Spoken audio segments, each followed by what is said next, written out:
Antes de comenzar, suscríbanse al canal y déjennos en los comentarios desde qué país nos están viendo esta noche. Esta es una historia sobre una orden cruel, una fotografía escondida y una promesa que tardó 30 años en cumplirse. La Torre Belmaroni Drago se levantaba en el corredor financiero de la capital como una columna de cristal ahumado. 32 pisos de laboratorios, oficinas y en la cúspide el ático privado del dueño. Esa mañana, el ascensor ejecutivo subió en silencio absoluto, sin marcar las plantas intermedias, programado para reconocer un solo rostro, el de Maximiliano Belmaroni Drago. Maximiliano tenía 46 años, un traje gris perla cortado en Milán y la costumbre de no saludar a quienes consideraba parte del mobiliario. Esa mañana inauguraba un nuevo ciclo corporativo, la fusión de 3 divisiones farmacéuticas, una expansión hacia el sur del continente y, sobre todo, la firma del traspaso simbólico que su padre, don Joaquín Belmaroni, le entregaría en los próximos meses. Todo estaba calculado al minuto. Lo único que no estaba calculado era el derrame. Una taza de café se había volcado sobre el mármol travertino del vestíbulo privado. El líquido se extendía hacia las alfombras persas con la lentitud de una mancha de aceite. Maximiliano se detuvo, irritado. Antes de que pudiera llamar a seguridad, una mujer de uniforme gris apareció con un paño y una cubeta pequeña y se arrodilló sin pedir permiso ni disculpa. «Buenos días, señor», murmuró sin levantar la vista. Trabajaba con método. Paño absorbente, líquido neutro, paño seco, brillo. En menos de 2 minutos, el mármol volvió a su estado original. Maximiliano notó las manos, nudos en los dedos, uñas cortas, un anillo de plata gastado. Notó también, de reojo, que la mujer guardaba algo en el bolsillo del uniforme, un objeto plano, envuelto en un pañuelo, que se acomodó contra el corazón antes de levantarse. ¿Su nombre?, preguntó él, más por costumbre administrativa que por interés. Remedios Arroyo Pacheco, señor, encargada de pisos ejecutivos. ¿Cuánto tiempo lleva aquí? 23 años, señor. Maximiliano arqueó una ceja. 23 años en su empresa y era la primera vez que registraba ese rostro. ¿Cuántas Remedios habían pasado por sus alfombras sin que él levantara los ojos? Apartó la pregunta con la misma facilidad con que apartó el incidente y entró al despacho. La mujer recogió la cubeta, se persignó discretamente al pasar frente a un cuadro antiguo del fundador, don Joaquín, en blanco y negro, con sombrero de fieltro, y se retiró por el pasillo de servicio. Antes de salir, palpó el bolsillo. El objeto seguía ahí. Una fotografía doblada en 4, guardada dentro de un misal pequeño, junto a una estampa de la Virgen de la Soledad. En el despacho, Maximiliano abrió la primera carpeta del día. El director financiero, Renato Aguilar Quintana, le sonreía desde la pantalla con esa amabilidad tan correcta que siempre le había parecido un poco excesiva. «Señor, todo en orden para la firma del padre.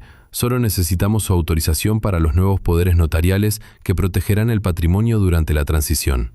«¿Mi padre los ha leído?» «El doctor dice que está lúcido por las mañanas. Su esposa los está revisando con él». Maximiliano asintió. Confiaba en Valeria Cienfuegos de Belmaroni como se confía en el aire, sin pensarlo. Ella se encargaba del anciano desde que la enfermedad le había robado parte de la memoria. Era, además, quien había llevado la casa familiar con mano firme durante la última década. No había razón para dudar. Sin embargo, esa mañana, mientras revisaba los reportes de mantenimiento del piso, sus ojos se detuvieron en una línea menor. Cámara de vestidor principal. Mantenimiento programado, 2 veces por semana, autorización, señora Belmaroni. ¿Por qué se apagaba la cámara del vestidor con tanta frecuencia? Tomó nota mental y la archivó como un detalle sin importancia. Algunos detalles sin importancia, sin embargo, son las primeras grietas de una fachada. A las 11 de la mañana, Remedios regresó al ático para reponer las toallas.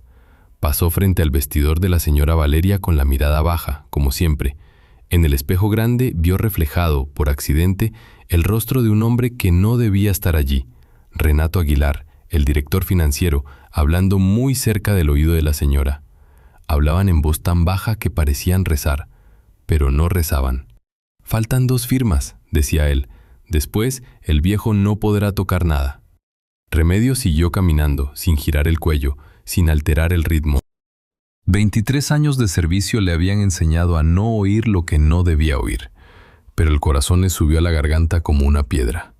Esa noche, en su cuarto rentado de la colonia Doctores, sacó el misal del bolsillo y lo abrió en la página donde guardaba la fotografía. La imagen mostraba a un hombre joven, con sombrero de fieltro, dándole la mano a una niña descalza. Detrás de ellos, un letrero borroso decía, Calle Mirasol, número 14. Don Joaquín, susurró, perdóneme, algo no está bien en su casa. Y se quedó largo rato mirando la fotografía, como quien consulta a un santo en silencio. Afuera, la ciudad zumbaba con su ruido habitual. Adentro, una vieja deuda comenzaba a despertarse. Maximiliano salió tarde de la torre. En el trayecto al ático, el chofer Alejandro Mondragón Solís le comentó, sin darle peso, que don Joaquín había pasado mala noche. El magnate asintió por reflejo. Llevaba semanas sin visitar al padre con calma. Siempre era una llamada breve, una firma rápida, una corbata que ajustar antes de salir a otro compromiso. Se dijo, como tantas veces, que el domingo lo vería con paciencia. El domingo, sin embargo, había una junta en Guadalajara. Al llegar al departamento, Valeria lo recibió con una copa de vino y una sonrisa medida. Le habló del clima, del próximo viaje a Cartagena, de los muebles nuevos del comedor. No le mencionó que esa mañana había firmado, en nombre de don Joaquín, un documento que ningún notario serio debería haber sellado. Tampoco le mencionó que en el cuarto contiguo, en el cajón cerrado con llave, dormía una pulsera de zafiros que pronto serviría como cebo. Maximiliano bebió el vino y miró el reflejo de la ciudad en el ventanal. Por un instante, le pareció ver, entre las luces, la silueta de una mujer arrodillada secando un derrame. Sacudió la cabeza y se fue a dormir. No sospechaba que, al día siguiente, su voz pronunciaría una orden de 3 palabras, capaz de torcer su vida entera. El segundo día comenzó con un grito. Eran las 9:10 de la mañana cuando Valeria Cienfuegos de Belmaroni atravesó el pasillo del ático con la bata aún suelta y los ojos encendidos. Llevaba en la mano un estuche de terciopelo vacío. Detrás de ella avanzaba el jefe de seguridad del edificio, Iván Drago Martínez, y 2 asistentes con tabletas digitales. La escena olía a perfume caro y a teatro mal disimulado. «¡Aquí estaba!», exclamó Valeria mostrando el estuche. «Mi pulsera de zafiros. Ayer la dejé sobre el tocador. Hoy no está. Solo entraron 2 personas a este vestidor, yo y la del aseo». Maximiliano salió del despacho con el ceño fruncido. No le gustaban los gritos, menos antes del primer café. «¿Cuál pulsera?» «La que me regaló tu madre en el último cumpleaños antes de morir, la de los 3 zafiros pequeños». «Vale lo que vale, pero el valor sentimental, Maximiliano». La voz se le quebró con un temblor estudiado. «No puedo creer que la mujer del aseo haya tenido el descaro». «¿Remedios?» «Remedios o como se llame. Lleva años entrando aquí. ¿Cuántas veces le habremos tendido la mano? Y mira cómo paga». El jefe de seguridad carraspeó. «Señor, los registros muestran que la señora Arroyo entró al vestidor a las 7:42 para reponer toallas. La cámara estaba en mantenimiento esa franja horaria». «¿Otra vez en mantenimiento?», preguntó Maximiliano, recordando vagamente la línea del reporte de la víspera. «Procedimiento autorizado por la señora», respondió Iván sin levantar la vista de la tableta. Valeria intervino antes de que el silencio se volviera peligroso. «Maximiliano, no quiero escándalo, no quiero policía, no quiero abogados, pero esa mujer no puede seguir aquí. Hoy, ahora. Que se vaya con lo puesto, que se le pague lo del mes y se acabó». Maximiliano la miró un instante. Luego miró al jefe de seguridad. Luego miró la hora. Tenía una reunión en 40 minutos con un grupo coreano que quería distribuir un nuevo medicamento oncológico. No había tiempo para investigar pulseras. «Que venga». Trajeron a Remedios desde el office de planta.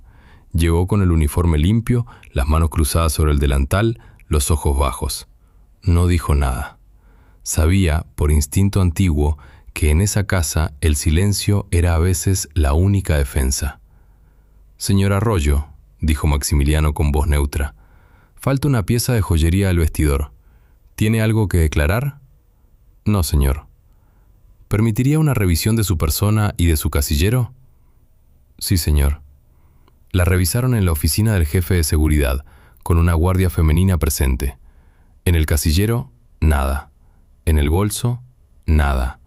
En los bolsillos del uniforme, un misal pequeño, gastado, con una estampa de la Virgen de la Soledad, una llave de su pensión y, doblada en 4, una fotografía vieja en blanco y negro. La guardia separó los objetos sobre la mesa.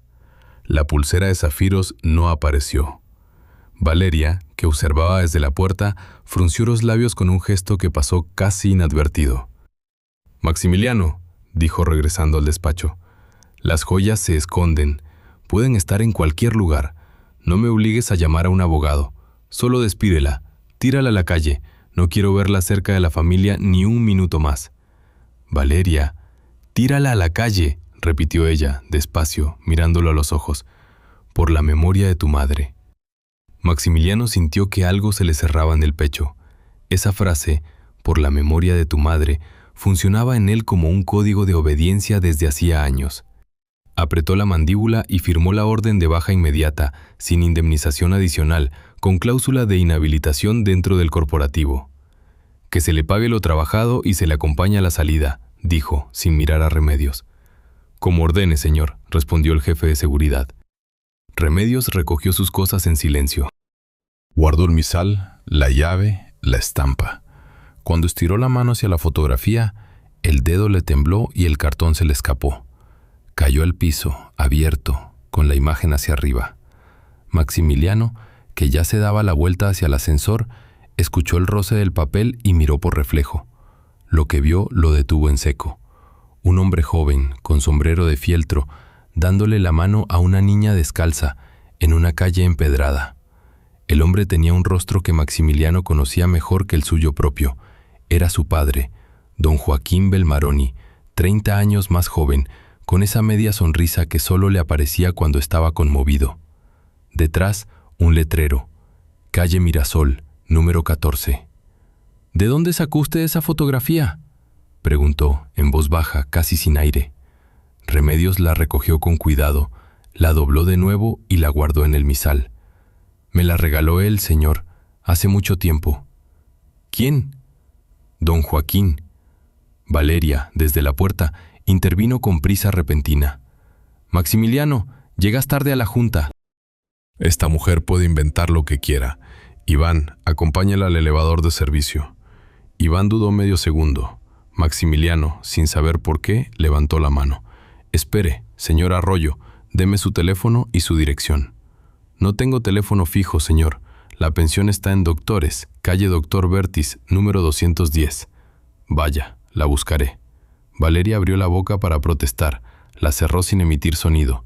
Remedios bajó la cabeza en señal de respeto y se dejó conducir al ascensor de servicio. El estuche vacío seguía sobre el mármol como un pequeño féretro de terciopelo. Cuando las puertas se cerraron, Maximiliano miró a su esposa. «¿Por qué insististe tanto en que se fuera hoy?». «Porque no se debe vivir bajo el mismo techo que una ladrona». «No se demostró que lo fuera». «Maximiliano, no me digas que vas a creerle a una empleada por una foto vieja». «No te digo nada, te pregunto». Salió sin esperar respuesta. En el ascensor privado, marcó el número del médico de su padre. «Doctor, ¿mi padre ha hablado últimamente de una calle Mirasol?». Hubo un silencio largo al otro lado de la línea. «Señor Belmaroni, su padre habla de muchas cosas, pero esa calle la repite todas las noches». Para entender lo que ocurría en el piso 32, había que retroceder 30 años, hasta una calle empedrada del sur de la ciudad, donde un joven empresario farmacéutico aprendía que la fortuna no se mide solo en frascos llenos. A finales de los años 90, don Joaquín Belmaroni Drago era apenas el dueño de un laboratorio mediano que fabricaba antibióticos genéricos. Vivía en una casa de piedra en la calle Mirasol, número 14, en un barrio popular conocido por sus puestos de tamales y por sus redadas. Había heredado el negocio de su padre, un inmigrante italiano que llegó con 2 maletas y una receta de jarabe para la tos. Una tarde de septiembre, una redada de la policía cayó sobre una vecindad cercana. Buscaban a un hombre acusado de tráfico de medicinas robadas. Encontraron, en cambio, a 3 familias durmiendo en cuartos sin puertas y a varios niños sin papeles. La policía se llevó a los adultos. Los niños quedaron en la calle, llorando alrededor del camión. Don Joaquín salió de su casa con un trozo de pan en la mano. Vio, entre los pequeños, a una niña descalza, de unos 7 años, con los ojos grandes y secos, como si ya hubiera aprendido que llorar no servía. La niña apretaba contra el pecho un pañuelo con un nombre bordado: Remedios. «¿Cómo te llamas?», le preguntó. «Remedios Arroyo Pacheco, señor». «¿Y tu madre?». «Se la llevaron». «¿Y tu padre?». «No tengo». Joaquín la miró largo rato. Llamó a su esposa, doña Aurora, que entonces aún vivía, y le explicó la situación. Doña Aurora trajo un par de zapatos viejos, un plato de sopa caliente y una manta de algodón. Esa noche, la niña durmió en la cocina, sobre un colchón improvisado. A la mañana siguiente, don Joaquín hizo trámites en la fiscalía y consiguió, gracias a un abogado amigo, que se localizara a la madre de Remedios. La encontraron en un centro de detención federal, enferma, lejos de la ciudad. Tardó 4 meses en regresar. Durante esos 4 meses, Remedios vivió en la casa de la calle Mirasol como si fuera de la familia, sin serlo del todo. El día en que la madre vino a recogerla, don Joaquín bajó al patio con su sombrero de fieltro puesto. Un vecino, fotógrafo aficionado, tomó la imagen, el hombre joven, con sombrero, dándole la mano a la niña descalza. Le regaló una copia a Remedios y otra a Aurora. «Niña», le dijo Joaquín antes de soltarle la mano, «mientras yo viva, tú tendrás techo. Si algún día te falta el pan, ven aquí. Si algún día yo me pierdo, búscame tú a mí. Esta es una promesa de hombre». Remedios asintió sin entender del todo lo que era una promesa de hombre. Pero guardó la fotografía como se guarda una llave que no se sabe todavía qué puerta abrirá. Pasaron los años. La madre de Remedios murió de tuberculosis cuando la niña tenía 14. La adoptó una tía lejana en otra colonia. Remedios estudió hasta la secundaria, aprendió a coser, a planchar, a limpiar con productos correctos. A los 22 años buscó trabajo en una agencia de servicio doméstico. La agencia la mandó, sin que ella lo supiera, a un edificio nuevo del corredor financiero, la Torre Belmaroni Drago. El primer día, al subir al ático para la entrevista, vio en la pared un retrato grande, en blanco y negro, de un hombre con sombrero de fieltro. Reconoció el rostro al instante. Sintió que las piernas se le aflojaban, pero no dijo nada. La contrató doña Aurora, ya enferma, sin saber a quién contrataba. Doña Aurora la trató con afecto desde el primer día, sin explicarse por qué. Don Joaquín, ya envejecido, no la reconoció. Para él, Remedios era una de las tantas mujeres de uniforme gris que entraban y salían del piso. Y Remedios, fiel a una idea antigua del decoro, decidió no decirlo. «El Señor cumplió su promesa sin saberlo», se dijo. «Me dio techo en su casa otra vez. No le voy a cobrar el recuerdo». Durante 23 años, Remedios trabajó en silencio. Vio crecer al hijo, Maximiliano, lo vio casarse con Valeria, lo vio enterrar a la madre, lo vio convertirse en magnate, lo vio dejar de visitar a don Joaquín, lo vio firmar papeles sin leerlos, y lo vio, especialmente, no mirarla nunca a los ojos. Don Joaquín, en cambio, en sus últimos años de lucidez intermitente, sí comenzó a mirarla. A veces se quedaba largos minutos observándola desde su sillón de ruedas, con una sonrisa apenas dibujada, y le decía cosas extrañas. «Mirasol, Mirasol, 14». «Sí, señor», respondía ella sin alterar el gesto. «Coma su sopa, por favor». «Niña descalza». «Sí, señor». Una vez, hacía unos meses, don Joaquín la llamó a su habitación con un susurro. Le pidió que se acercara. Sacó de debajo del colchón un cuaderno de tapas negras y se lo puso en la mano. «Guárdalo tú», le dijo en voz baja. «Aquí están las visitas que no debieron ser. Aquí están las firmas que no me acuerdo de haber hecho. Aquí está mi cabeza cuando todavía es mía. Si un día me la roban, este cuaderno habla por mí. Señor, yo no soy quien. Tú eres la única que entra a este cuarto sin querer nada de mí. Tómalo. Es la última promesa que te pido». Remedios tomó el cuaderno, lo escondió bajo el uniforme, lo llevó a su pensión, lo guardó en una caja de zapatos sobre el ropero, junto a la fotografía doblada en 4. No lo abrió. Sintió que abrirlo, sin necesidad, sería traicionar la confianza. Esa noche, al regresar a la pensión después de su despido, Remedios sacó la caja, la puso sobre la mesa y por primera vez abrió el cuaderno. La caligrafía era temblorosa pero clara. Fechas, nombres. Hoy vino Renato. Me hizo firmar un papel. No leí. Hoy vino el notario, que no es el nuestro. Valeria me sostuvo la mano. Hoy le pedí a Aurora que viniera, pero Aurora se fue hace 8 años. Lloré. Hoy firmé porque me dolía la cabeza.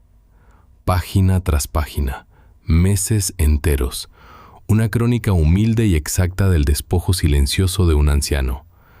Remedios cerró el cuaderno, se persignó, volvió a guardar todo en la caja y mirando la fotografía, susurró.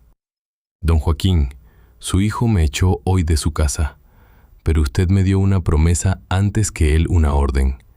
Voy a cumplir la promesa primero. A las 11 de la noche, Maximiliano Belmaroni Drago no podía dormir. Llevaba 2 horas sentado en el estudio, con la luz baja, mirando una hoja en blanco. Repetía mentalmente la imagen, una fotografía cayendo al piso, su padre joven, una niña descalza, un letrero de calle, y la frase de la mujer: «Me la regaló el señor, hace mucho tiempo». Tomó el teléfono interno y marcó al cuarto de su padre. Respondió la enfermera de noche, Marisela Cienfuegos Aramburu, una mujer de 60 años, de voz tranquila, que llevaba 8 años cuidando al anciano. No tenía parentesco con Valeria, a pesar del apellido coincidente. En la familia bromeaban con eso desde el primer día. «Señora Marisela, ¿mi padre está despierto?» «No, señor. Le di la medicación a las 9. Duerme». «¿Cómo ha estado estas semanas?» Hubo una pausa. Marisela midió las palabras con la cautela de quien sabe que toda llamada al ático se registra. «Está cansado, señor, y a veces cuando despierta no reconoce a su esposa, pero reconoce a la mujer del aseo». «¿A Remedios?» «Sí, señor. Le dice niña». Maximiliano sintió otra vez ese cierre en el pecho. «Señora Marisela, ¿puedo verla mañana en privado?» «En la cafetería del piso 12, a las 8. «Allí estaré, señor». Colgó. Abrió la laptop. Entró al portal de seguridad del corporativo y solicitó acceso al historial completo de las cámaras del ático durante los últimos 6 meses. El sistema la respondió con un mensaje seco. «Acceso restringido. Autorización requerida del administrador del piso, señora V. Cienfuegos de Belmaroni». Frunció el ceño. ¿Desde cuándo el dueño de la torre necesitaba autorización de su esposa para ver sus propias cámaras? Buscó en el reglamento interno. Encontró una modificación reciente, firmada por él mismo hacía 2 años, en un paquete de simplificación administrativa presentado por Renato Aguilar. Había firmado sin leer, como tantas cosas. Probó otra ruta, el archivo notarial corporativo. Allí se guardaban copias selladas de los poderes, escrituras y autorizaciones de la familia. El sistema le exigió biométrico facial y huella. Cedió. Apareció una lista larga de documentos. Filtró por nombre: Belmaroni Drago Joaquín. 32 entradas en los últimos 18 meses. 32. Un anciano enfermo, supuestamente retirado, había firmado 32 documentos notariales en año y medio. Maximiliano sintió que la sangre le bajaba al estómago. Abrió el primero. Un poder amplio para administración patrimonial, a favor de Valeria. El segundo, una autorización de venta de un terreno en la zona industrial. El tercero, un endoso de acciones preferenciales hacia una sociedad llamada Mirasol Holdings S.A. Mirasol, la calle de la fotografía, el nombre que su padre repetía todas las noches, según el médico, y ahora también el nombre de una sociedad que aparecía como destinataria de buena parte del patrimonio del anciano. Buscó el acta constitutiva de Mirasol Holdings. 3 socios, Valeria Cienfuegos Aramburu, Renato Aguilar Quintana y un tercer nombre que no reconoció, un notario de un estado del norte. Maximiliano cerró la laptop con suavidad. La rabia, cuando es seria, no necesita golpes. Se sirvió un dedo de whisky, lo bebió de un solo trago y no sintió el ardor. Pensó en su esposa, dormida en la habitación contigua. Pensó en su padre, dormido 3 pisos más abajo, en la planta residencial familiar. Pensó en Remedios, en una pensión de doctores, con una fotografía en el bolsillo. Tomó el teléfono y marcó al chofer. Alejandro, mañana a las 7:30 en la puerta de servicio. No registre salida en el sistema. Vamos a doctores. Como ordene, señor. A las 7:30 en punto, el auto negro de Alejandro Mondragón Solís esperaba en el sótano. Maximiliano bajó con un abrigo oscuro y sin corbata. Alejandro, hombre de pocas palabras y mucha lealtad, no preguntó nada. Conocía la calle Doctor Bertis. En otros tiempos había vivido allí, antes de que la familia Belmaroni lo contratara, 30 años atrás, recomendado por don Joaquín en persona. Señor, dijo en el camino, ¿puedo hablarle con franqueza? Hable. La señora Remedios es buena gente. Yo la conozco desde hace mucho. Su padre la conocía desde más antes. ¿Cómo sabe eso? Porque yo manejaba a su padre en aquel entonces, señor. Yo vi a esa niña descalza en la calle Mirasol. Yo estaba en el coche cuando don Joaquín bajó con el pan. Maximiliano se giró hacia él. ¿Y por qué no me lo había dicho nunca? Porque nunca me preguntó, señor, y porque la señora Remedios pidió hace muchos años que no se hablara de eso en la torre. Decía que si la trataban distinto, no podría seguir trabajando con la cabeza en alto. El auto avanzó en silencio el resto del camino. Maximiliano miró por la ventana las cortinas metálicas, los puestos de jugos, los perros callejeros. Otro mundo, a 15 minutos de su torre. Un mundo que su padre, en algún momento, supo habitar. La pensión de la calle Doctor Bertis era una casa antigua, de 2 pisos, con un patio interior lleno de macetas. Una mujer mayor abrió la puerta y miró al magnate con desconfianza. «Busco a Remedios Arroyo Pacheco». «No está, salió temprano. Dijo que iba a la fiscalía». Maximiliano parpadeó. «¿A la fiscalía?» «Eso dijo». Llevaba una caja de zapatos bajo el brazo y un misal en la mano. El magnate sintió que el suelo se inclinaba ligeramente. Volvió al auto. «Alejandro, a la Fiscalía Especial, rápido». «Señor, antes de eso», dijo el chofer encendiendo el motor, «hay algo que debe saber. La señora Marisela me llamó hace 1 hora. Dice que esta mañana, muy temprano, el señor Renato subió al cuarto de don Joaquín con un notario nuevo y que el señor Renato traía un sobre lacrado. ¿Qué hicieron? No la dejaron entrar al cuarto, le pidieron que esperara afuera. Cuando entró después, su padre estaba dormido, con la mano izquierda manchada de tinta». Maximiliano cerró los ojos un instante. La rabia, ahora, ya tenía forma, tenía nombre, tenía dirección. «No vamos a la fiscalía todavía», dijo. «Primero vamos a casa. Quiero ver a mi padre, quiero ver ese sobre lacrado, y quiero ver, sobre todo, los ojos de mi esposa cuando me los explique». El auto giró en U y enfiló de regreso hacia la torre. En el asiento trasero, Maximiliano repasaba mentalmente los 32 documentos del archivo.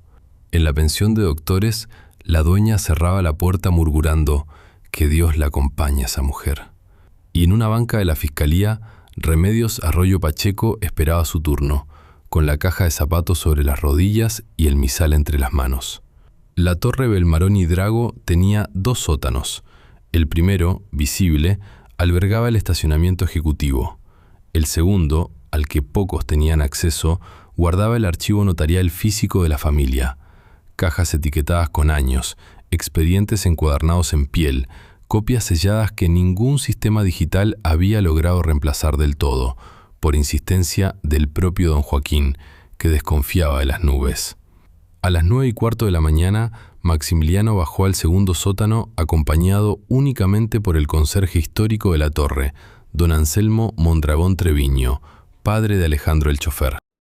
Anselmo tenía 72 años, llevaba en la familia 41 y conocía cada caja, cada estante y cada llave de ese archivo. Era él, y solo él, quien custodiaba la copia maestra del catálogo en papel. «Don Anselmo», dijo Maximiliano sin rodeos, «necesito ver todos los documentos firmados por mi padre en los últimos 2 años, físicos, originales». «Señor, los originales se entregan al notario titular y se devuelven aquí selladas las copias. ¿Quiere las copias selladas? Quiero todo lo que haya. Entonces, sígame». Caminaron por un pasillo angosto, iluminado por focos amarillos. Anselmo se movía con la lentitud paciente de quien camina por su propia casa. Se detuvo frente a una estantería con la etiqueta Belmaroni Drago, Joaquín, Administración Patrimonial. Aquí debería haber 2 cajas, señor, una por año. Sacó la primera. Estaba en orden, organizada por mes, con índice manuscrito. Sacó la segunda, la del año en curso. Pesaba menos de lo que debía. Señor, faltan carpetas. ¿Cómo? Mire usted, en el índice constan 19 entradas. En la caja hay 9 carpetas. Faltan 10. Maximiliano se inclinó sobre el índice. Las entradas faltantes coincidían, una por una, con los documentos que él había visto en el sistema digital la noche anterior. Los poderes amplios, el endoso a Mirasol Holdings, la venta del terreno industrial. ¿Quién accedió a esta caja últimamente? Solo 2 personas tienen llave, señor. Yo y el señor Renato Aguilar. ¿Cuándo bajó él por última vez? Anselmo abrió un libro grueso, también manuscrito, donde anotaba cada visita al archivo con fecha, hora y firma. Era una vieja costumbre que la dirección había intentado eliminar varias veces sin éxito. El señor Renato bajó hace 18 días, señor. Estuvo aquí 37 minutos. Después bajó hace 8 días 22 minutos. Y ayer en la tarde 41 minutos. Le llamó la atención que esa última vez subió con un maletín cerrado que no traía al bajar. ¿Lo registró? Sí, señor. Aquí, mire, su firma. Maximiliano examinó la firma. Era la de Renato, idéntica a la del contrato laboral. Don Anselmo, necesito que esto se conserve. Saque copia del libro, foto a cada página y guárdelo todo en un lugar al que solo usted tenga acceso. Le pido demasiado. Señor, yo le prometí algo a su padre hace muchos años. Le prometí que esta torre nunca tendría secretos para él. Si su padre ya no puede leer, leeré yo por él. No me pide demasiado, me pide lo justo. Maximiliano lo miró con un respeto nuevo. Asintió. Subieron al despacho. En el camino, el magnate revisó en su tableta los archivos digitales. Las copias escaneadas seguían allí. Comparó las firmas de su padre. A simple vista, todas parecían auténticas, pero al ampliar, la temblorosa caligrafía del anciano mostraba diferencias inquietantes. Algunas tenían el trazo claro de la enfermedad, otras, en cambio, eran demasiado firmes para ser de un hombre con Parkinson avanzado. «Falsificación», murmuró. Algunas son falsificación. «Disculpe, señor». «Nada, don Anselmo», pensaba en voz alta. Al llegar al piso 30, encontró a Valeria esperándolo en el despacho, con 2 cafés y una sonrisa. «Maximiliano, mi amor, ¿dónde estabas? Renato te buscó. Quiere que firmes hoy mismo el endoso del paquete accionario. Tu padre ya autorizó». «¿Cuándo lo autorizó?» «Esta mañana». «¿Y tú estuviste presente?» «Por supuesto, yo siempre estoy presente cuando él firma». Maximiliano no contestó. Tomó el café, bebió un sorbo lento. Pensó en don Anselmo, en el libro manuscrito, en las 10 carpetas que faltaban, en la mano izquierda manchada de tinta. «Valeria, quiero ver a mi padre». «Está dormido, mi amor, lo cansó en la mañana». «Quiero verlo dormido entonces». Ella sonrió sin sonreír, asintió. «Como tú quieras». Bajaron juntos al piso residencial. La enfermera Marisela Cienfuegos Aramburu abrió la puerta con un gesto neutro, profesional, que solo Maximiliano interpretó como una señal. Don Joaquín dormía, en efecto. Tenía la mano izquierda apoyada sobre la sábana. En la yema del pulgar y el índice quedaban restos visibles de tinta azul oscura, tinta de sellos notariales. «¿Por qué tiene tinta en los dedos?», preguntó Maximiliano en voz baja. «El señor jugó con el pluma del crucigrama», respondió Valeria sin mirar. «Mi padre no hace crucigramas desde hace 2 años». Marisela bajó la mirada. Maximiliano vio el gesto. Valeria también. «Maximiliano, no empieces a sospechar de la enfermera. Ya bastante drama con la ladrona del vestidor». «No sospecho de la enfermera, sospecho de quien firma con mi padre dormido». El silencio que siguió fue de los que cortan el aire. Valeria sostuvo la mirada con una firmeza que él, durante años, había confundido con carácter y que esa mañana le pareció, por primera vez, una máscara. No dijo nada más. Salió de la habitación con paso medido. Maximiliano se acercó a la cama. Tomó la mano de su padre. La tinta se le quedó marcada en los dedos. Don Joaquín abrió los ojos un instante, sin enfoque, y pronunció con voz pastosa: «Niña, Mirasol». «Sí, papá», respondió Maximiliano casi sin aire. «Mirasol, la encontré, la voy a traer». Cerró los ojos del anciano con suavidad. Salió. En el pasillo, Marisela le entregó, discretamente, un sobre de papel manila. «Es lo que pude guardar, señor. Recibos, recetas, fotos del pastillero. No es mucho, pero ayuda». «Gracias, señora Marisela. A partir de hoy, usted no recibe órdenes de nadie que no sea yo. ¿Entendido?» «Entendido, señor». Subió al despacho. Llamó a su abogado personal, Alejandro Mondragón Cisneros, primo del chofer, otra coincidencia familiar que ahora le parecía menos casual, y le pidió una reunión urgente y confidencial. Luego llamó al chofer. «Alejandro, vaya por Remedios Arroyo. Tráigala, sin pasar por el lobby principal, por el estacionamiento de servicio, que nadie la registre». «Sí, señor. Y, Alejandro, gracias por lo de esta mañana». «No me dé las gracias, señor. Solo cumplo una promesa vieja, como la cumple ella». Remedios entró al despacho del piso 30 como si entrara a una iglesia ajena, con respeto, sin miedo y sin entusiasmo. Llevaba la misma falda azul de la víspera, una blusa blanca limpia y en el bolso la caja de zapatos. El misal asomaba por la abertura, con la estampa de la Virgen visible. Maximiliano la recibió de pie. Por primera vez en 23 años le señaló un sillón. «Siéntese, por favor». «Gracias, señor». «Señora Arroyo, Remedios, ¿puedo llamarla así?» «Como usted prefiera, señor. Quiero pedirle perdón por lo de ayer». Remedios no respondió de inmediato. Se acomodó en el sillón, cruzó las manos sobre el bolso. Miró al magnate con una serenidad antigua, sin reproche. «Señor, su esposa estaba alterada. Usted estaba apurado. Yo entiendo de prisas. Lo único que le pido es que escuche». «La escucho». Remedios abrió la caja de zapatos.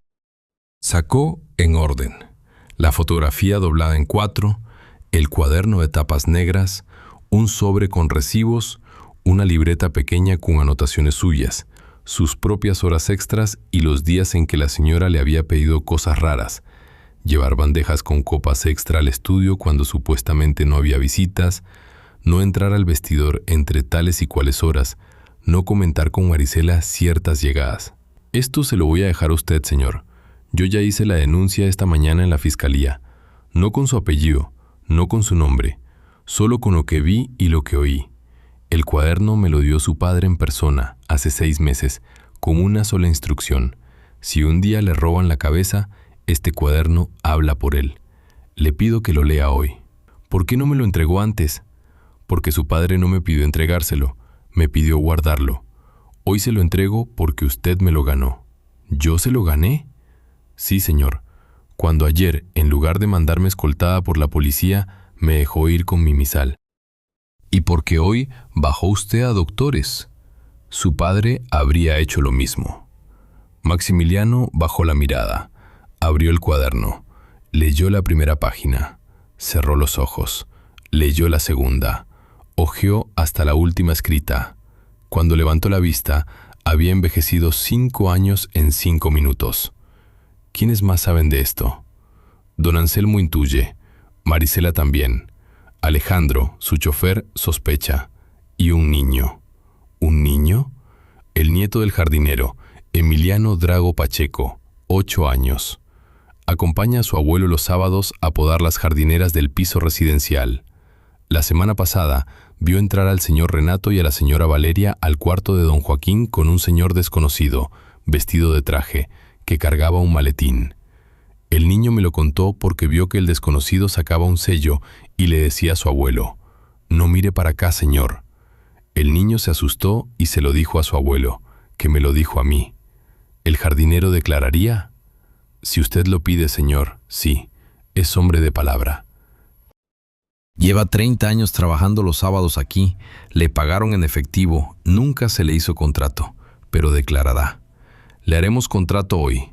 Maximiliano llamó por el interno a Recursos Humanos, dictó 3 instrucciones: regularización inmediata del jardinero, reincorporación oficial de Remedios Arroyo Pacheco con todos sus derechos y un bono compensatorio por daño moral, y bloqueo de cualquier orden de despido emitida en el ático sin firma directa del presidente. Cuando colgó, miró a Remedios. Desde hoy usted no entra al ático como camarera. Usted entra al despacho como testigo. Señor, yo no sé hablar en estrados.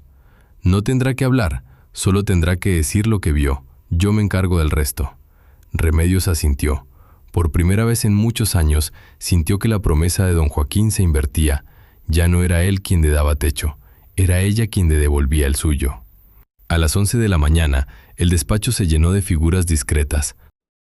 Don Anselmo subió con el libro manuscrito del archivo y una memoria USB con las fotos de cada página. Marisela llegó con el pastillero original de don Joaquín y los reportes médicos donde constaba la incapacidad legal del anciano para suscribir actos jurídicos complejos en determinados días. Días que coincidían exactamente con las firmas falsificadas.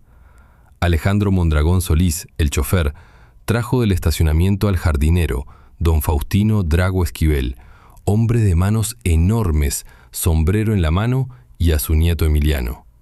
«Señor», dijo el jardinero, «no soy hombre de oficinas, pero si la justicia me pregunta lo que mi nieto vio, lo diré, aunque me cueste el sueño de un año». «No le va a costar nada, don Faustino, al contrario». El niño, sentado en el sillón con las piernas que no le llegaban al piso, contó con voz clara lo que había visto. El señor de traje, el maletín, el sello, la frase «no mire para acá», la mano de don Joaquín dirigida por otra mano. ¿Reconocerías al señor del traje si lo vieras otra vez? Sí, señor.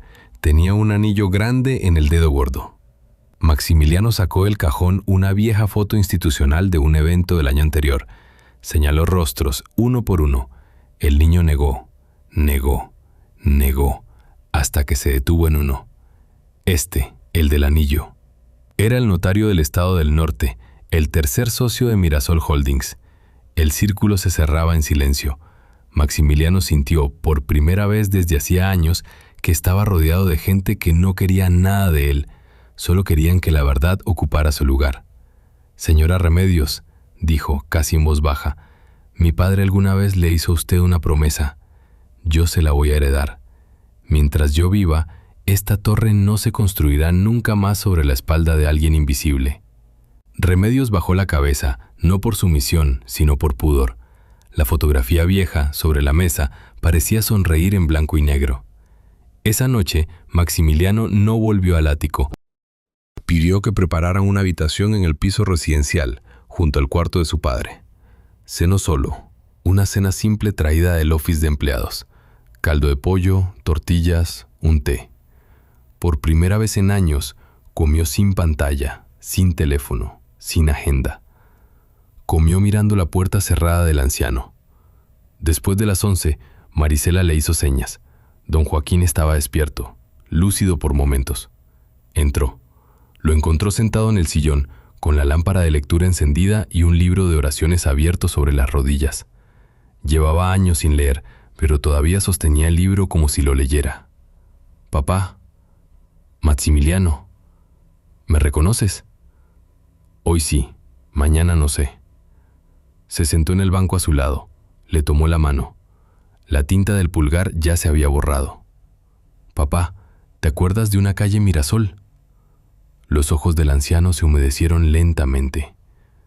«Mirasol, número 14.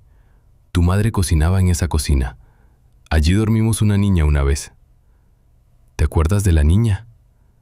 «Me acuerdo de los pies. No tenía zapatos». «Y de un pañuelo con su nombre». «Esa niña trabaja aquí, papá. Hace 23 años». Don Joaquín no se sorprendió. Sonrió con la naturalidad de quien recibe una respuesta esperada. Lo sabía sin saberlo. Aurora me lo dijo cuando ya estaba muy enferma. Me dijo, «La de los pisos es la niña de Mirasol». Yo no le creí. Después me hice el que no le creía. Después se me olvidó. Después me acordé otra vez, pero solo en sueños. «¿Por qué nunca me hablaste de ella?» «Porque no quise convertir un acto de decencia en una historia para contar. La decencia, hijo, se gasta cuando se cuenta. Maximiliano apretó los labios. Le costaba sostenerle la mirada. Papá, perdóname. ¿Por qué? Por haberte dejado en manos de Valeria, por no leer los papeles que firmaste, por creer que tener un imperio era lo mismo que cuidar a un padre. Don Joaquín movió la cabeza despacio. No te perdono nada, porque no hay nada que perdonar todavía. Hay algo que arreglar. Si lo arreglas, no hubo culpa. Si no lo arreglas, entonces hablamos. Maximiliano se rió por dentro, con una risa amarga. El viejo seguía siendo el viejo. La enfermedad le había robado nombres y fechas, pero no la lógica moral. Lo voy a arreglar, papá. Empieza por la niña y termina por mi hijo. Por tu hijo, por ti. La fundación no se hace por venganza, se hace por gratitud. Acuérdate. La fundación. Hace meses se lo dije a Remedios, que el día en que la cabeza me dejara, hicieran una fundación que se llamara como la calle, para los viejos que ya no pueden defender lo suyo, para que no haya más ancianos con los dedos manchados de tinta. Maximiliano sintió que algo se le rompía adentro, en silencio, como se rompe un cristal viejo, sin estruendo, con un crujido limpio. Se inclinó y besó la mano de su padre. Don Joaquín, con su otra mano, le acarició la cabeza, como se acaricia a un niño que viene del patio con la rodilla raspada. Maximiliano, sí, papá, tu mujer no te quiere, hace tiempo. Yo lo veía antes de perder la memoria. Y el otro, el flaco del traje brillante, tampoco te quiere. Te admira y te odia al mismo tiempo, que es lo peor. Cuídate. ¿Por qué nunca me lo dijiste antes? Porque tú no escuchabas. Hoy sí. El silencio se llenó de cosas dichas y no dichas. La enfermera entró con la medicación, midió la tensión, anotó. Don Joaquín se dejó atender con docilidad.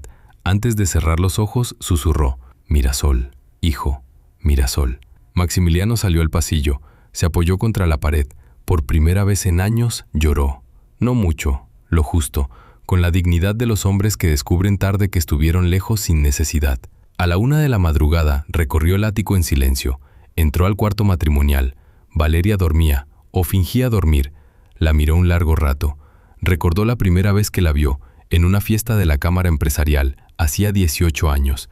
Recordó la boda, en una hacienda restaurada, con 500 invitados.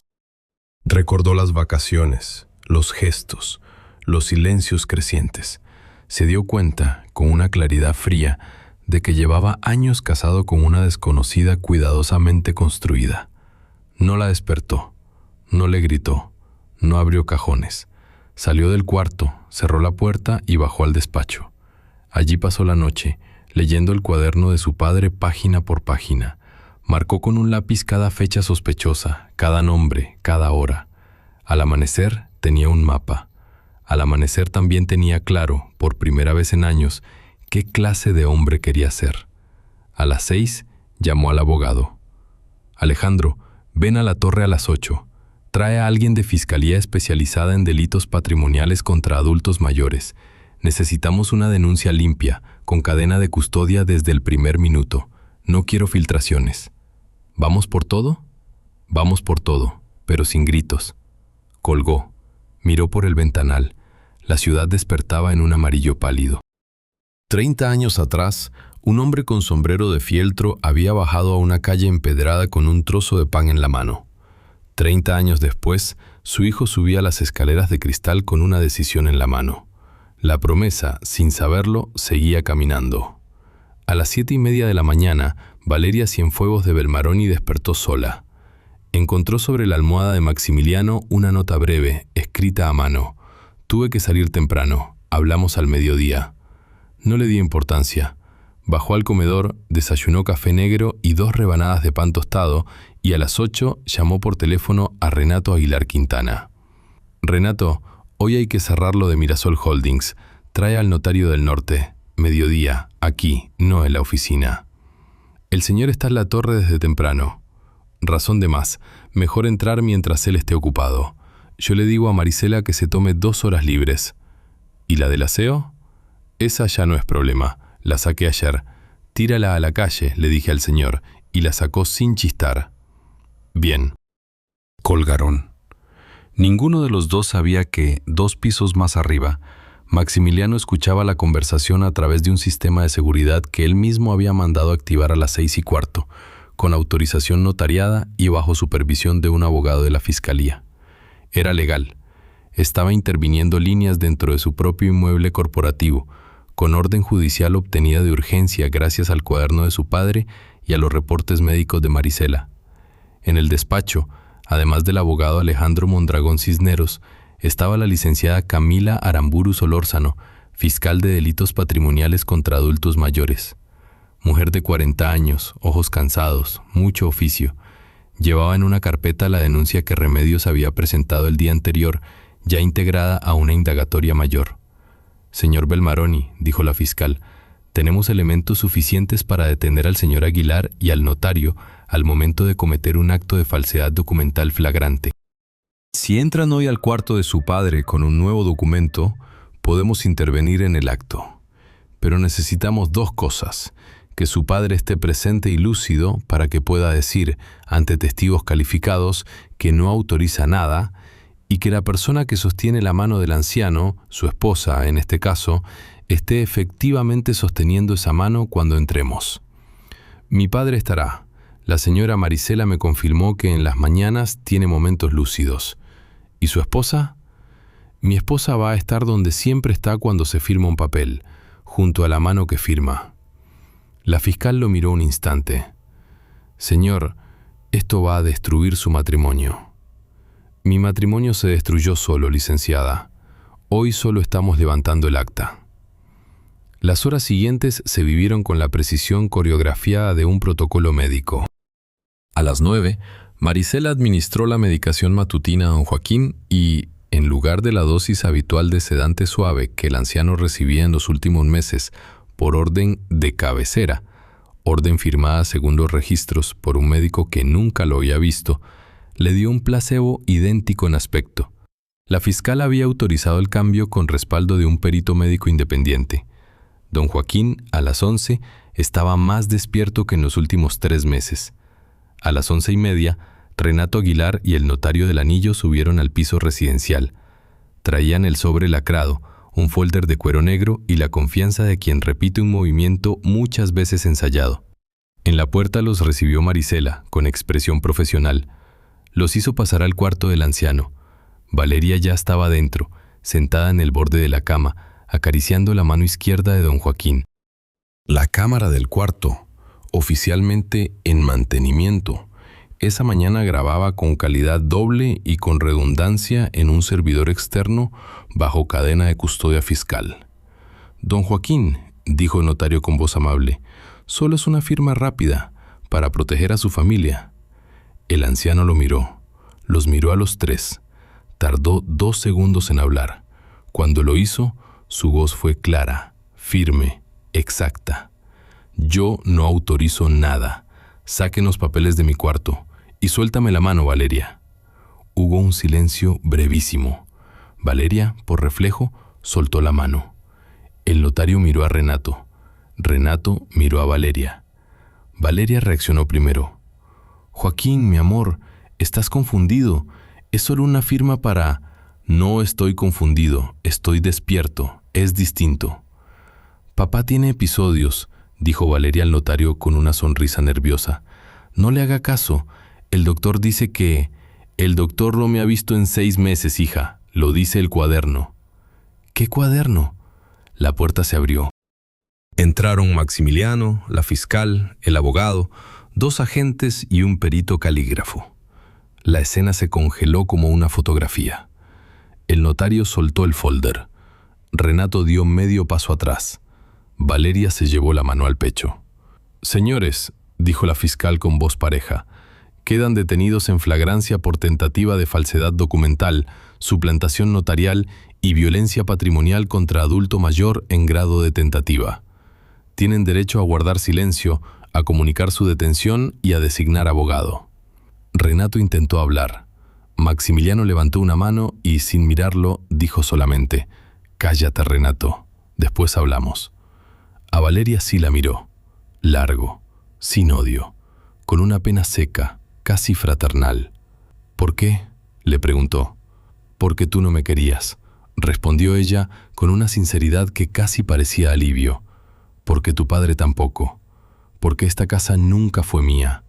Porque alguien tenía que cobrar la cuenta. La cuenta no estaba a tu nombre, Valeria. Ahora lo sé. Salieron escoltados. El notario, esposado, intentó esconder el rostro con el saco. Renato, blanco como una sábana, no resistió. Valeria caminó erguida, con un porte que casi le habría salvado la dignidad si no la hubiera perdido en otra parte. En el cuarto quedó don Joaquín, con la mano libre por fin, mirando el techo. Maximiliano se sentó a su lado. Tomó la mano que ya nadie sostenía con malicia. Papá, lo hicimos. Hicieron, hijo. Tú, la niña, el viejo Anselmo, mi enfermera, mi chofer, el jardinero y el nieto del jardinero.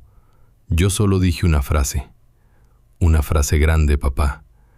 Es la única que me acordaba clara hoy. Aproveché. El anciano cerró los ojos, agotado. Maximiliano salió al pasillo. Allí, contra la pared, estaba Remedios Arroyo Pacheco, con el misal entre las manos.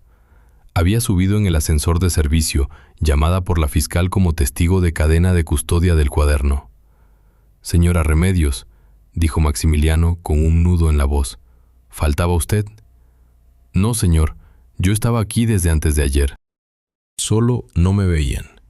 La audiencia inicial de formulación de imputación se celebró 3 días después, en una sala del Juzgado Federal de Control. La fiscal Camila Aramburu Solórzano presentó en orden riguroso los elementos: el cuaderno manuscrito de don Joaquín, la pericial caligráfica que confirmaba falsificación en 14 de las 32 firmas analizadas, el libro manuscrito del archivo, los videos de la cámara reactivada, la grabación del intento de firma del último día, los testimonios médicos sobre los días de incapacidad, la declaración del jardinero, la del nieto bajo formato infantil protegido y el testimonio central de Remedios Arroyo Pacheco. Remedios declaró sin levantar la voz. Vestía una blusa blanca, un suéter gris y un crucifijo pequeño. Habló del cuaderno, de cómo se lo entregó don Joaquín, de la frase exacta del anciano, del día de la pulsera, de la orden «tírala a la calle». No agregó adjetivos, no acusó, solo describió. ¿Por qué guardó usted ese cuaderno 6 meses sin entregarlo, señora?, preguntó la defensa. Porque el señor me pidió guardarlo, no entregarlo. Si me hubiera pedido entregarlo, lo habría entregado el mismo día. ¿No le parece, señora, que ocultó información relevante? Me parece que respeté la voluntad de un hombre que todavía sabía lo que quería. Si este es ocultar, ocúltenme a mí también. La sala se quedó en silencio. La jueza pidió que constara la respuesta. La defensa no insistió. El momento más delicado fue la presentación de la fotografía. La fiscal pidió que se incorporara al expediente, no como prueba jurídica directa, sino como elemento de contexto que explicaba la cadena de confianza entre el anciano y la testigo. Remedios la entregó, doblada en 4, dentro del misal. Un actuario la fotografió por las 2 caras, la registró bajo número de folio y la devolvió. Maximiliano la observó cruzar la sala, dentro de una bolsa transparente con sello fiscal. Pensó en la primera vez que la había visto, 2 días antes, cayendo de un bolsillo al mármol.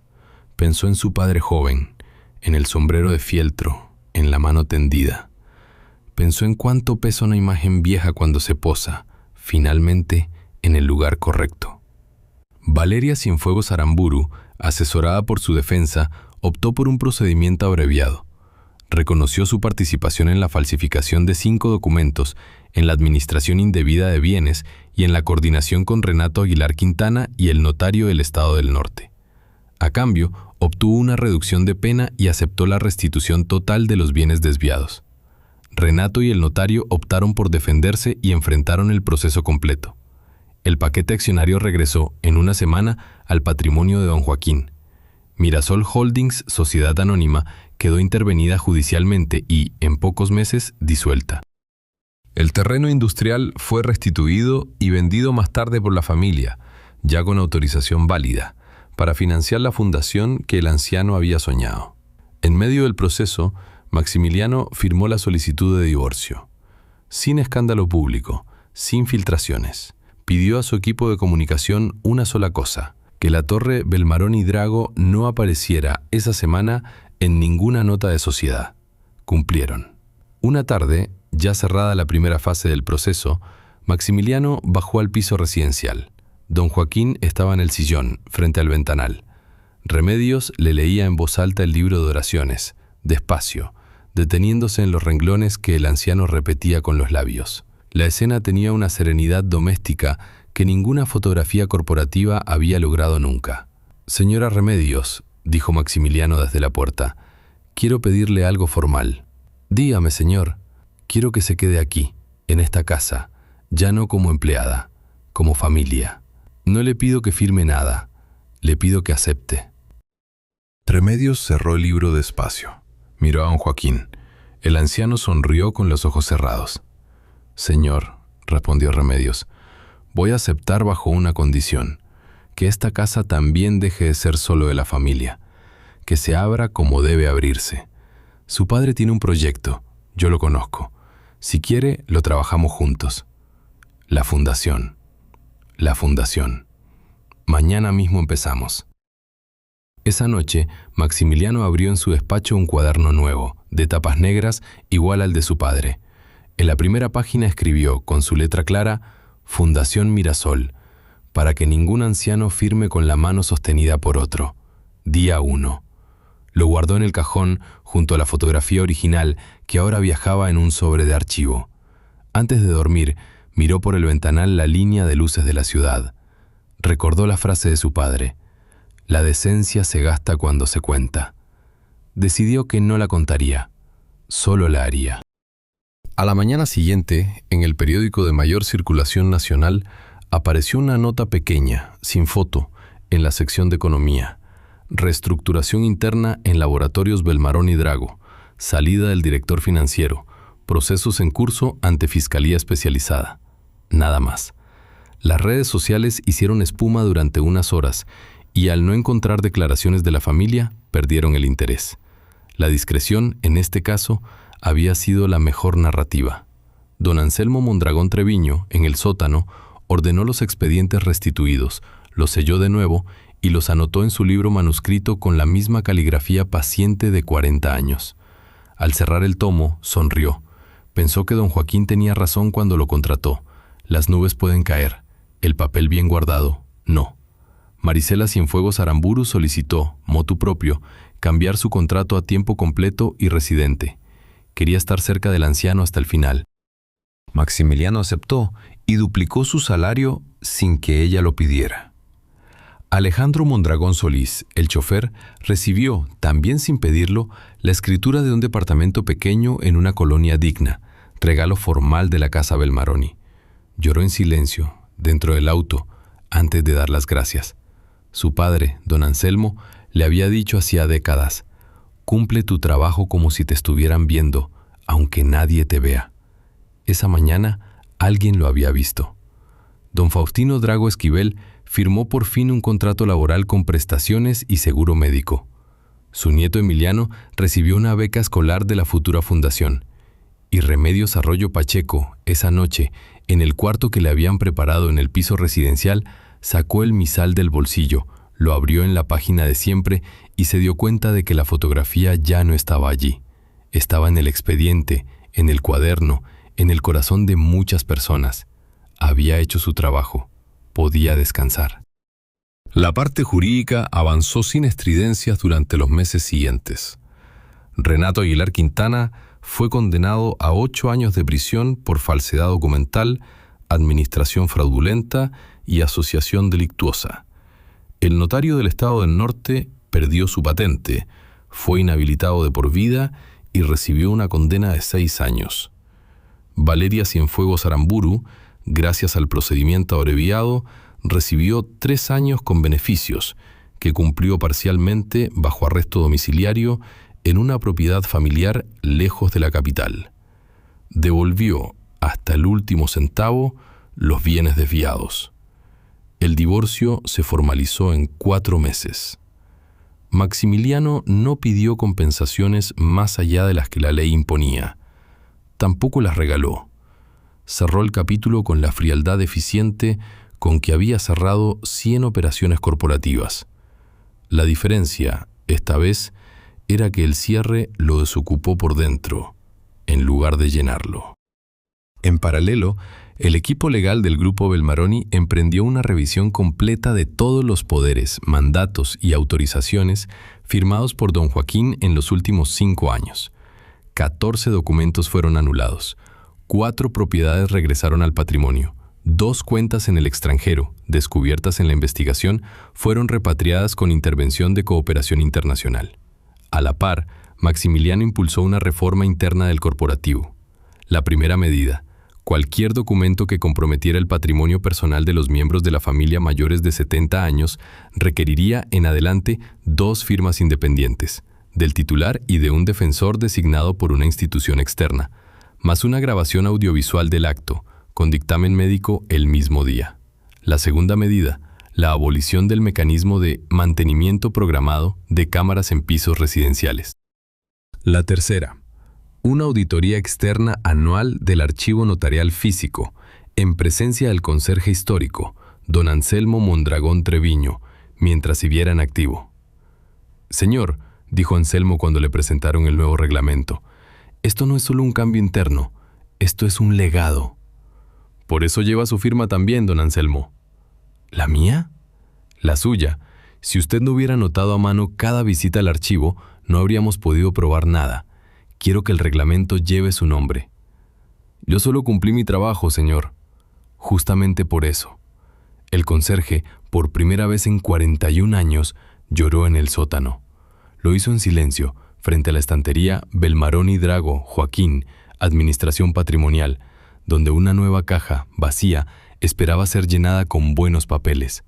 La Fundación Mirasol se constituyó 3 meses después de la audiencia. Su acta fundacional la firmó Joaquín en persona, en un día lúcido, en presencia de notario público, uno de toda confianza, recomendado por el Colegio de Notarios de la ciudad, de la fiscal Camila Aramburu Solórzano como testigo de honor, del abogado Alejandro Mondragón Cisneros, del propio Maximiliano, de Marisela, de Anselmo, de Alejandro Chofer, de Faustino Jardinero, del niño Emiliano y de Remedios Arroyo Pacheco. Remedios firmó como cofundadora. Era la primera vez en su vida que su nombre completo aparecía en un documento que no fuera un contrato laboral, un recibo o una credencial de lector. Marisela le sostuvo la mano, no para guiarla, sino para acompañarla. «Hija», le dijo don Joaquín cuando ella terminó de firmar, «te tardaste, pero llegaste». «Señor, llegué cuando usted me llamó». «No fui yo, fue mi memoria». «Su memoria es usted, señor». El anciano sonrió. Le entregó, como gesto simbólico, una llave antigua, la de la casa de la calle Mirasol, número 14, que la familia había conservado todos esos años en una caja fuerte sin abrir. «La casa todavía existe», le dijo Maximiliano. «Está rentada. El contrato termina en diciembre. La queremos para la primera sede de la fundación». «¿La casa donde dormí?», preguntó Remedios. «Esa misma». Remedios cerró la mano sobre la llave. Sintió que el círculo, después de 3 décadas, se cerraba con un chasquido casi físico. Los primeros meses de operación de la fundación fueron intensos. Llegaron casos por decenas, ancianos a quienes parientes cercanos habían vaciado las cuentas, viudas a quienes habían hecho firmar poderes irrevocables, hombres con Parkinson que ya no recordaban haber vendido la casa donde vivían. La fundación organizó una unidad jurídica gratuita, una pequeña defensoría especializada y un programa de acompañamiento médico-legal. Maximiliano puso la infraestructura. La fiscal Camila puso el contacto institucional. Remedios puso lo más difícil de poner, la dignidad de tratar a cada anciano como a un padre. «Señora Remedios», le preguntó un periodista cuando vino a hacer un reportaje, «usted no es abogada, no es médica, no es trabajadora social. ¿Cuál es su función exacta en la fundación?» «Recibir, señor». «¿Recibir qué?» «A la gente, a los viejos cuando llegan, a los hijos arrepentidos cuando llegan, a los miedos, a las fotos viejas que traen en el bolsillo. Mi función es que al cruzar esta puerta sepan que alguien los espera».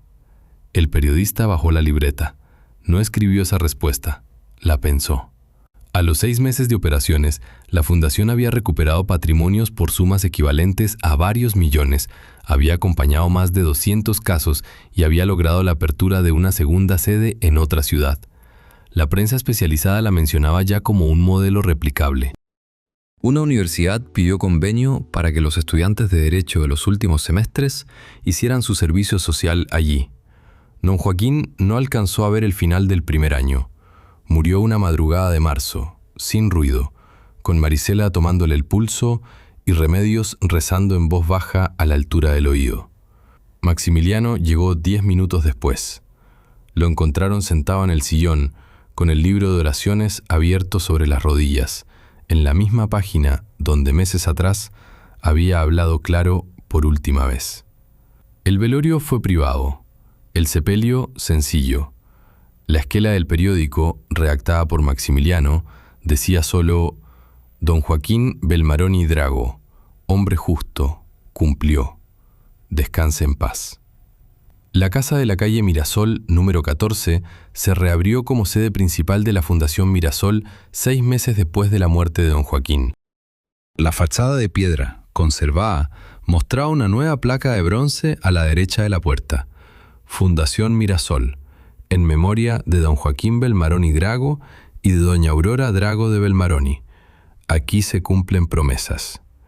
La placa la encargó Maximiliano sin pedir consejo. La pulió el mismo herrero del barrio que había hecho en los años 90 los herrajes de las ventanas. El día de la inauguración llovió un poco a media mañana, lo justo para limpiar el aire. La gente del barrio se acercó por curiosidad. Algunos vecinos mayores reconocieron al hijo de don Joaquín. Otros reconocieron con sorpresa a Remedios. ¿No eras tú la niña de Mirasol?, preguntó una señora muy anciana apoyada en un bastón. Sí, doña Esperanza, esa misma.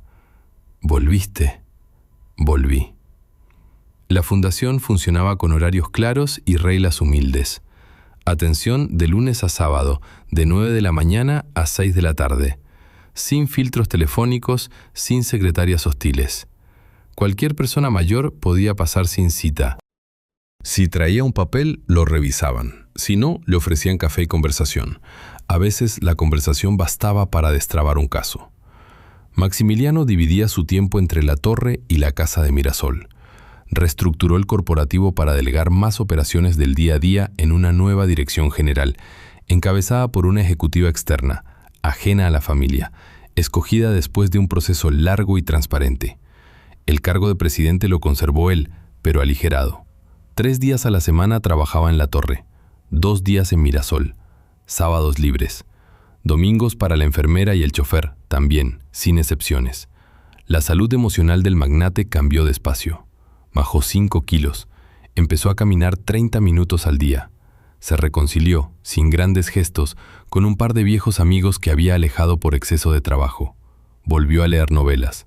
Volvió a cenar en cocinas en lugar de comedores. Volvió a llamar a su tía paterna que vivía en una ciudad costera y que llevaba años extrañándolo sin decírselo. «Hijo», le dijo la tía en una visita, «te pareces a tu padre cuando era joven». «¿En qué, tía?» «En el silencio bueno». Remedios, por su parte, se mudó definitivamente a una habitación de la casa de Mirasol. La habitación era la misma cocina donde, 30 años atrás, había dormido sobre un colchón improvisado. La reformaron lo justo: cama, escritorio, librero, baño pequeño. La estampa de la Virgen de la Soledad presidía la pared. El misal, ya viejo y reforzado con cinta, descansaba sobre la mesa de noche. Una tarde, Maximiliano entró a esa habitación con un sobre en la mano. «Señora Remedios, le traigo 2 cosas». «Dígame, señor». «Primero, esto, la fotografía original. La fiscalía la devolvió después de cerrar el expediente. Es suya. Siempre fue suya. Quería entregársela en mano». Remedios tomó la fotografía. La miró largo. La acarició con la yema del dedo, como se acaricia una mejilla querida. La guardó en el misal, en la misma página de siempre. «Gracias, señor». «Y segundo, esto». Le entregó un documento. Era una escritura. La casa de la calle Mirasol, número 14, dejaba de pertenecer a la familia Belmaroni Drago y pasaba a ser propiedad de la Fundación Mirasol, irrevocablemente, con cláusula de inalienabilidad. Una segunda escritura, anexa, le daba a Remedios Arroyo Pacheco el derecho de habitar la casa gratuitamente por el resto de su vida, con renovación automática para sucesores designados por ella. Señor, esto es demasiado. Esto es lo justo. Es la mitad de lo que mi padre me dijo en su última noche de lucidez. La otra mitad ya la cumplí. Arreglé lo que estaba roto. Esta es la parte de la gratitud. Remedios no lloró. No era mujer de lágrimas fáciles. Solo cerró los ojos un segundo, asintió y volvió a abrir el misal. Don Joaquín está contento, señor. ¿Cómo lo sabe? Lo sé porque hoy, en mi oración de la mañana, lo sentí cerca. Maximiliano sonrió. La vida en la fundación trajo algunas alegrías inesperadas. Marisela, ya jubilada del cuidado privado, aceptó coordinar el área médica. Don Anselmo, ya muy mayor para subir las escaleras del sótano, se hizo cargo del archivo físico de la fundación, cajas, índices, libros manuscritos. Alejandro Chofer formó parte del comité logístico. Don Faustino Jardinero plantó, en el patio interior, los mismos rosales que doña Aurora había sembrado décadas atrás. Y el niño Emiliano, ya de 10 años, empezó a leer en voz alta los sábados a los ancianos que llegaban sin saber leer. Maximiliano, una noche, en su cuaderno nuevo, escribió: «He pasado 20 años creyendo que mi trabajo era construir una torre. Hoy entiendo que mi trabajo era abrir una puerta. La puerta ya estaba. Solo había que quitarle el candado que yo mismo le había puesto». Lo cerró, lo guardó. No mostró esa página a nadie. No hacía falta. Una mañana, al llegar a la casa de Mirasol, vio una mujer joven de unos 30 años esperando en la banca de madera del recibidor. Tenía un bebé en brazos y un sobre arrugado en la mano. Le temblaba la pierna izquierda. «Buen día, señora. ¿En qué la podemos ayudar?» «Vengo porque mi abuelo firmó unos papeles que no entendía, y ahora dicen que ya no es dueño de su casa. Me dijeron que aquí ayudaban». Maximiliano se sentó frente a ella, le pidió el sobre, lo abrió con cuidado, llamó a Remedios, llamó a la asesora jurídica, empezó otro caso. Afuera, el sol entraba por las ventanas viejas de la calle Mirasol, número 14. Adentro, alguien había vuelto a abrir la puerta para alguien. 3 años después, el cementerio quedaba a las afueras de la ciudad, en una colina suave, plantada de cipreses. La tumba de don Joaquín Belmaroni Drago estaba al lado de la de doña Aurora Drago de Belmaroni, bajo una lápida sobria de mármol gris con letras grabadas a mano. Detrás de los nombres, una sola línea: cumplieron lo que prometieron. Era un sábado de octubre. El aire estaba limpio. Maximiliano llegó a media mañana, sin chofer esta vez, manejaba él mismo desde hacía 2 años, y con un ramo de flores blancas en la mano. Lo acompañaban Remedios Arroyo Pacheco, ya de casi 56 años, con un pañuelo bordado al cuello, y una niña de unos 7 años, de pelo oscuro, que se llamaba Aurora. Aurora era la hija de aquella mujer joven que 3 años atrás se había sentado en la banca del recibidor de la calle Mirasol con un sobre arrugado y un bebé en brazos. La madre, después de recuperar la casa de su abuelo gracias a la fundación, había muerto inesperadamente, 18 meses más tarde, de una enfermedad fulminante. El abuelo también había fallecido poco después. La niña quedó sin nadie cercano.